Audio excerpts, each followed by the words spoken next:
ጊማሬሽን ትፈልጉታላችሁ ወይ? ከፈለጋችሁት ምን ያህል ልትከፍሉ ተዘጋጅታችኋል? የሚል ነገር እንዲህ አይነት አሴስመንት ሰርቷል ይላል። ምን ገዢ መጥሪያ መንገድ ነው ወይስ ምንድነው ይሄ ነገር? ኑና ጊማሬሽን ውሰዱ የማለት ጥሪ ተደርጎ አይወሰድም። ምክንያቱም ኒውካስሎች ይሄን ተጫዋች ይዞ መቆየት ነው የሚፈልጉት እና የኒውካስል ከፍተኛ ኃላፊዎች ዘንድሮ ለጋዜጣው እንግዲህ ለኒውካስል ዩናይትድ ከፍተኛ ባለስልጣናት ቅርብ የሆነ ምንጭን ጠቅሶ ነው ቴሌግራፍ የጻፈው። ምንም አይነት ቨርባል ኦፈር አልቀረበልንም ይላል ብለዋል። የትኛውም ክለብ እንዲህ ተጠይቆ አዎ ጊማሬሽን እንፈልጋለን ያለ የለም። በመጀመሪያ ትሸጡታላችሁ ይባላል። ከዛ የቃል ይሄን ያህል ገንዘብ ብንከፍላችሁ ይባላል። ከዛ በሰነድ በኢሜይል በደብዳቤ ዋጋው ተተምኖ ደግሞ ይሄን ያህል እንክፈል ብለው በይፋ ለተጫዋቹ ይልካሉ። ከዛ ሻጩ ክለብ ደግሞ ያንሰኛል ካለ ጨምሮ አልቀበልም ይላል። እንደዚህ ነው አካሄዱ አይደለ? ግን በመጀመሪያው ነጥብ ላይ በቃል እንኳን ይሄን ያህል ገንዘብ መክፈል እንፈልጋለን ያለ አንድም ክለብ አላገኙም የኒውካስል ባለስልጣናት። የተነገራቸው ነገር ግን አለ። አርሰናል ተጫዋቹን ይፈልገዋል። ይሄ የኒውካስል ዩናይትድ ባለስልጣናት አግኝተዋል ይሄን መረጃ ከአርሰናል ወገን። በአርሰናል ወገን ጊማሬሽን የማስፈረም ፍላጎት እንዳለ የኒውካስል ዩናይትድ ባለስልጣናት አውቀዋል፣ ተነግሯቸዋል። ይሄ ግን አርሰናሎች ግን እንደተባለው 55 ሚሊዮን ፓውንድ የሚለውን ግን አላቀረቡም ነው የሚለው።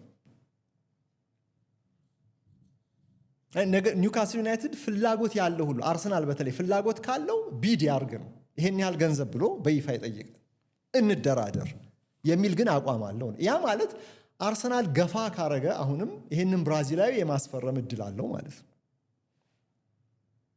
ገፋ ካረገ በቃ እንዲህ አይነት እሰጥ አገባ ውስጥ መግባት ኒውካስሎች የሚፈልጉ አይመስለኝም። እስካሁን ድረስ ነው ብሩኖ ጊማሬሽ በኒውካስል ደጋፊዎች ዘንድ በጣም የተወደደ ነው። በሴንት ጄምስ ፓርክ የሚሰጠው ክብር በጣም ከፍ ያለ ነው።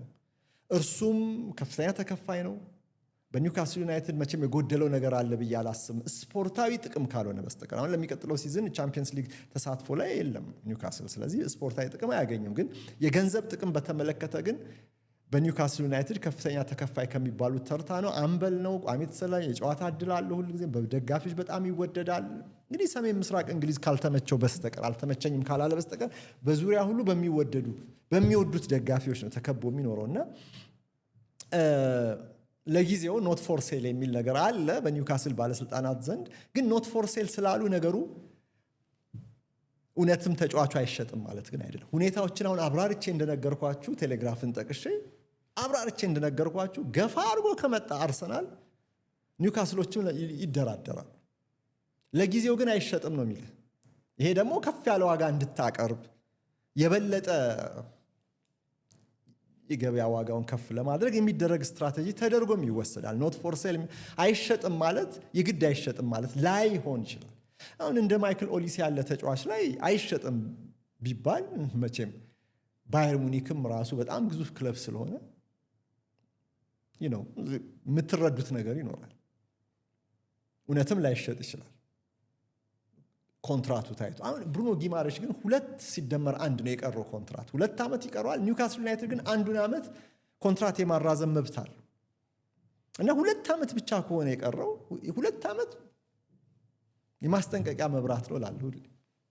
ግን 1+1 የምትለዋን ባለፈው አልጠቀስኩም ነበር በአንድ የሬዲዮ ፕሮግራም ላይና +1 የሚለውን ማለት ተጨማሪ 1 ዓመት የማራዘም መብት ኒውካስል ካለው ለመደራደር እንደዚሁ ነገሩን ለማክበድ ያስችለዋል እና ከሸጠው በጣም ጠቃሚውን ተጫዋች አምበሉን ሊሸጥ የሚችለው ደግሞ በውድ ዋጋ ነው። አርሰናል ያን ያህል ገንዘብ ለመክፈል ዝግጁ ነው ወይ?